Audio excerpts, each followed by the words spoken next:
अगर कोई व्यक्ति किसी वास्तविक दिक्कत की वजह से लोन की मासिक किस्त नहीं चुका पाता, तो बैंक से नोटिस मिलने के बाद उसके पास लोन चुकाने के लिए कुछ दिनों का समय होता है।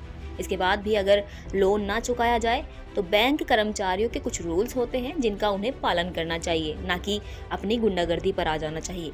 लेकिन ऐसा ही मामला छत्तीसगढ़ के दुर्ग से आया, जहां लोगों के साथ पॉलिटिकल एक्टिविस्ट रजत सिंह भारतीय भी कर्ज की समस्या को लेकर धरने पर बैठे हैं। दुर्ग के हिंदी भवन के सामने धरने पर बैठे लोगों का कहना है कि हम होम लोन, गाड़ी लोन, व्यापार loan, mortgage loan, personal loan या किसी भी तरह का लोन को लौटाने में देरी को लेकर रिकवरी एजेंटों की मानसिक प्रताड़ना को झेल रहे हैं। ऐसे में अपने अधिकारों को जानना ही भारत के समाज को तर्कशील बनाएगा। मानसिक प्रताड़ना को लेकर रजत सिंह भारतीय ने क्या कुछ कहा, सुने। बताएंगे, आज धरना प्रदर्शन कर रहे हैं आप, क्या मुद्दा है?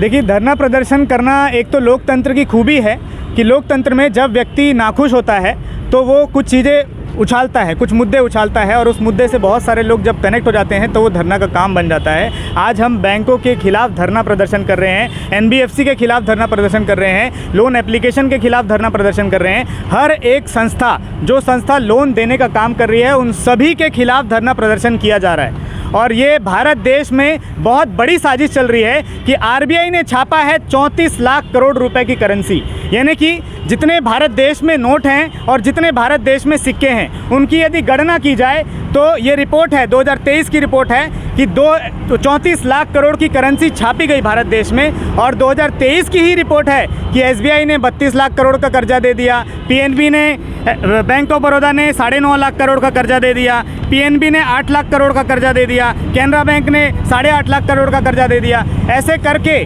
34 लाख करोड़ की करेंसी है। और जितने सरकारी बैंक हैं, सरकारी बैंकों ने 85 लाख करोड़ रुपए का कर्जा दे दिया, 2023 की रिपोर्ट है। अब जब 34 लाख करोड़ की करेंसी है और सरकारी बैंकों ने 85 लाख करोड़ का कर्जा दे दिया, तो बाकी एनबीएफसी के पास पैसा कहाँ से आया? बाकी जो प्राइवेट बैंक है उनके पास पैसा कहाँ से आया? बाकी जो लोन एप्लीकेशन है उनके पास पैसा कहाँ से आया? यानी कि ये पूरे देश में ये इतनी बड़ी ठगी चल रही है कि आम व्यक्ति इससे परेशान है। आम व्यक्ति को लगता है कि वो कर्जा ले लिया है, कर्जा लिए तो पटाना पड़ेगा। जिस भी संस्था के पास जाओगे वो यही बोलेगा कि कर्जा लिए हैं तो कर्जा पटाना पड़ेगा। एकदम सही बात है, लेकिन जब देश में करेंसी ही नहीं है, जब देश में नोट ही नहीं है, जब देश में सिक्के ही नहीं है, तो वो व्यक्ति कर्जा कहाँ से पटा पाएगा?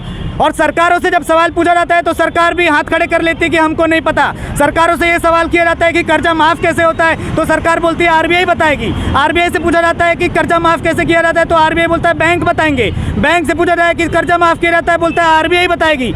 ये पूरी संस्था लोगों के धन के साथ खिलवाड़ कर रही है। नकली पैसा छाप करके लोगों की असली ज़मीनों को हड़पने का कारोबार किया जा रहा है। नकली पैसा छाप करके लोगों के गाड़ियों को हड़पने का कारोबार किया जा रहा है। नकली पैसा छाप करके लोगों की ज़मीनें, सारी चीज़ें कुर्की करी जा रही है। और ये प्रशासन भी चुप है, शासन के लोग भी चुप हैं, और इन सारे नेताओं को पता है कि ये सारी चीज़ें कैसी चली जा रही है, ये सारा व्यवस्था कैसे चल रहा है, ये सारा तंत्र कैसे चल रहा है। और ये सारे लोग जो आज मौजूद हैं, ये आज यही मांग करने के लिए हम लोग बैठे हैं कि सरकारें या तो बताए, आम जनता को भी बताए, क्योंकि ये जो लोकतंत्र है और भारत देश का मैं भी नागरिक हूँ और भारत देश के सभी नागरिक हैं, और सभी लोगों ने बैंकों में अपना अपना पैसा रखा है, अपना अपना धन रखा है। और बैंक यदि कर्जा माफ़ करती है किसी अडानी का, बैंक यदि कर्जा माफ़ करती है किसी अंबानी का, बैंक यदि कर्जा माफ़ करती है किसी कॉरपोरेट सेक्टर का, तो वो कर्जा माफ़ करने की प्रक्रिया क्या होती है, ये सभी नागरिक को जानना है और ये आज ही जानना है। यदि बैंक नहीं करती है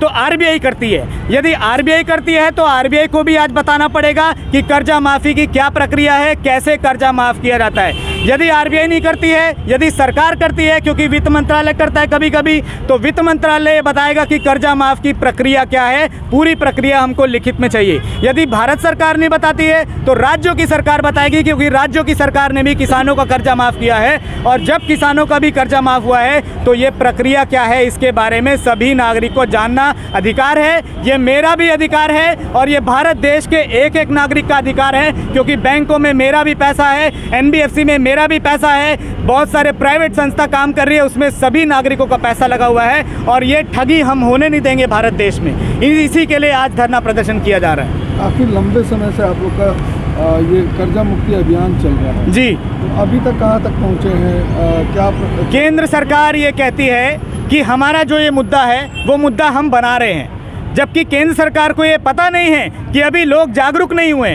और आज सभी लोग जागरूक होंगे, आज सभी लोग करेंसी के बारे में भी जानेंगे, आज सभी लोग रुपये के बारे में भी जानेंगे, आज सभी लोग नोटों के बारे में भी जानेंगे। और जान करके सवालों से एक एक व्यक्ति सवाल पूछेगा, अपने अपने सांसदों से सवाल पूछेगा, अपने अपने विधायकों से सवाल पूछेगा, राज्य की सरकारों से भी सवाल पूछेगा, केंद्र की सरकारों से भी सवाल पूछेगा कि हमारा पैसा कहाँ है, और जब आप इतने करोड़ों का कर्जा माफ़ कर रहे हो तो वो प्रक्रिया क्या है हमें भी बताओ। आपके अभियान के द्वारा किस तरह की सहायता की जाती है? हमारे अभियान के द्वारा बहुत सारे लोग जो पर्सनल लोन के शिकार बनाए जाते हैं, आरबीआई ये कहती है कि जो रेगुलेटिंग एंटिटी है वो कभी किसी के साथ बदतमीजी नहीं कर सकती, मिसबिहेव नहीं कर सकती, गालियां नहीं दे सकती, लेकिन आरबीआई की नाक के नीचे पर्सनल लोन जो भी व्यक्ति ले रहा है उसको गालियां दिया जाता है, उसको साथ बदतमीजी की जाती है, उसके घर परिवार के साथ आपराधिक मामले किए जाते हैं। बहुत सारी शिकायतें ऐसी तक आई है कि महिलाओं के साथ व्यभिचार तक किया गया है। और समूह लोन में ज़्यादातर ऐसे केसेस आ रहे हैं जिसमें समूह लोन तो बांटा जा रहा है, लेकिन वो बांटने वाला पुरुष है। व्यक्ति किसको देगा लोन? महिला को लोन देगा, और बांटेगा कौन? पुरुष बांटेगा। और व्यक्ति लेने कौन जाएगा? पुरुष जाएगा। रिकवरी कौन करेगा? पुरुष करेगा, लेकिन लोन लेगी कौन? महिला। और इसी तरीके से ऐसे अपराध किए जा रहे हैं कि पुरुष जब घर पे जाता है महिला को कुछ भी बोल देता है कि तुम अपनी बहन बेटी को बेच दो, तुम अपनी इज्जत बेच दो, तुम मेरे घर आ जाओ, तुम मेरे यहाँ 2 घंटे काम कर लो, तुम मेरा ये काम कर दो, तुम मेरा वो काम कर दो, तब मैं तुम्हारा कर्जा पटाऊंगा, तब मैं तुम्हारा कर्जा माफ़ करूंगा। इसी तरीके से काम किया जा रहा है। हमारी संस्था बार बार लोगों को ये बता रही है कि आपके अधिकारों के साथ अत्याचार हो रहा है, आपके अधिकारों का हनन हो रहा है, और इसीलिए हम सभी यहाँ पर मौजूद हैं। अपना परिचय दो। रजत सिंह भारती, मैं छत्तीसगढ़ से इस अभियान को चला रहा हूं। जितने भी लोग कर्जे से परेशान हैं उन सभी को निःशुल्क सलाह भी दी जा रही है और सरकारों से सवाल भी किया जा रहा है। अनैतिक तरीकों से बैंकों के कर्जों की वसूली के खिलाफ धरना प्रदर्शन कर रहे लोगों से जब हमारे संवाददाता अभिषेक शवल ने बात की तो उन्होंने क्या कुछ कहा, सुने। गायत्री देवदास, रायपुर से। क्या समस्या है? समस्या ये है कि मैं जनरल फाइनेंस बैंक से 50,000 का लोन ली थी। 50,000 लोन लेने के बाद में हर महीना मेरा पेमेंट जा रहा है, लेट से देर थी पर हर महीना जा रहा है। ऐसा नहीं हुआ कि इस महीने का पैसा उस महीने दूँ या उस महीने का पैसा उसमें दूँ, ऐसा नहीं हुआ है। जिस महीने का पैसा है उसी महीने में दी हूँ मैं। उस दिन क्या हुआ, 1 तारीख को पेमेंट देना था, लेकिन उससे पहले क्या तबीयत खराब होने की वजह से मैं हॉस्पिटल में थी, तो लेट हो गया पेमेंट देने के लिए। सर आए, उनको बताए भी, उनको बोली भी मैं कल दे दूँगी करके, लेकिन उनका मानना था कि हम लोग कहीं भाग जाएंगे। उन लोग का कहना था कि अगर जो भी बात करना है आपको, आप सीनियर से बात कीजिए। मेरे को 3 लड़के आए थे वहाँ से बैंक से, मेरे को बोले चलो साथ में। मेरे पति उसी समय आए, बोले कि भाई तुम कहाँ लेके जा रहे हो, तो उसको बोलते हैं कि इसको हम बैंक लेके जा रहे हैं, हमारे सर बुला रहे हैं। तो अकेली में मेरी पत्नी को अकेले कैसे लेके जाओगे, मैं भी जाऊंगा साथ में। तो वो बोलते हैं कि हमारी गाड़ी में 3 सवारी नहीं जा सकते, है ना। तो बोलते 3 सवारी नहीं जा सकते, तो मेरी पत्नी को अकेले कैसे लेके जाओगे आप, मैं तो चलूँगा साथ में। ज़बरदस्ती गाड़ी में बैठे, फिर वह गए, जाने के बाद हम लोग थोड़ी देर बैठे रहे। तो वो जो सर लेके हमको गए थे ना, वो बोले सीनियर आएंगे तो बात करना। अब वो सीनियर आए, हम अंदर गए, तो उनको प्यार से बोलना चाहिए ना कि मैडम आपका पैसा क्यों नहीं आया, कैसे आया, ऐसा बोलना चाहिए ना। तो नहीं, वो सुनने के लिए तैयार नहीं थे। जितना बदतमीजी से बात कर रहे थे, बोलते हैं कि तुम लोग लोन नहीं चुका सकते तो लेते क्यों हो, हम लोग नौकर हैं क्या तुम्हारे, या तुम्हारी इसके क्या आपको रिश्ते। ऐसा लगा कि बंधक बनाया गया है? जी हाँ, हमको क्या है 3, साढ़े 3, 4 बजे के आसपास लेके गए थे। हम 6 बजे तक बैठे थे वहाँ। 5 बजने के बाद मेरे पति बोले कि 5 बज गया है, ऑफिस बंद होने का समय हो गया है, तो जाएंगे हम लोग घर। उसको बोले भी सर को कि अगर अभी मान नहीं रहे हो तो हम 9 बजे के बाद दे देंगे पैसा किसी से मांग के, लेकिन अभी हम जाएंगे तभी दे पाएंगे। तो बोलते हैं नहीं, तुम यहाँ बैठो, तुम यहाँ बैठो, तुम्हारा पति ढूंढ के लाएगा पैसा। हम घड़ी देखे, शाम को 6 बज गया था। मेरे पति बोले कि अंधेला हो रहा है, मैं अपनी पत्नी को तुम्हारे भरोसे छोड़ के कैसे पैसे लेने जा सकता हूँ मैं, ऐसा कर। पति बोले तो मेरे पति के साथ गुंडागर्दी किए हैं वो। तो क्या इसको लेकर कहीं पुलिस में रिपोर्ट? जी हाँ, डीडी नगर थाना में रिपोर्ट हुआ है ना। एक तो जबरदस्ती मेरे को लेके भी गए हैं, फिर मेरे पति के साथ गुंडागर्दी किए हैं, मेरे साथ बोलते हैं आखिर में क्या बोलते हैं कि आप बैठे रहो, आपको तो पैसा देना नहीं है, आप तो सोच लिए हो, है ना, आप बैठे रहो, मेरे स्टाफ के लड़के लोग आएंगे बाहर से, फिर वो आपको बेइज्जती करेंगे, वो आपको अच्छा लगेगा। तो आप ये बताइए कि महिला का बेइज्जती का मतलब होता क्या है? साड़ी खींचना होता है, ब्लाउज खींचना होता है, क्या होता क्या है ये? हमारे हिसाब से तो ऐसा ही होता है ना, उनके हिसाब से क्या है? 2700 रुपये के लिए आप इतना बेइज्जती किए हो, ये सब किए हो। 27 रुपये बड़ी बात नहीं है। हम बोले थे देंगे, हर महीना देर थे और उसको देते भी। हम 9 बजे का समय मांगे थे उनको, रात को 9 बजे दे देंगे, लेकिन उनका बदतमीजी इतना बढ़ते गया। वो तो अच्छा हो गया कि ये सब आ गए, अगर ये लोग नहीं आते तो पता नहीं क्या होता। रिस्क लेना हम नहीं चाहते थे वहाँ पे। पुलिस ने कोई कार्रवाई की? हुआ ना है, FIR हुआ है, पर अभी जवाब नहीं आया कि वो लोगों के साथ क्या हो रहा है, कैसे हो रहा है। सर मेरा नाम शंकर वर्मा है, मैं चिरमिरी से हूँ, MCB जिला से आया हूँ, और मेरा चोलामंडलम से गाड़ी फाइनेंस करवाया था। तो वहाँ से अब जहाँ मैं जॉब कर रहा था चिरमिरी में, वहाँ 2 महीना हो गया। मेरे फैमिली पूरा यहाँ रहती है भाटापारा में, तो वहाँ से मैं अपने फैमिली के साथ रहने के लिए अब यहाँ आया, तो 2 महीना हो गया जॉब छोड़ दिया हूँ। तो अभी आज ही मेरे को 2 दिन से मैसेज आया, मतलब फ़ोन किया जा रहा है कि आप 2 महीने से किस्त नहीं पटा, आपका गाड़ी उठा लिया जाएगा।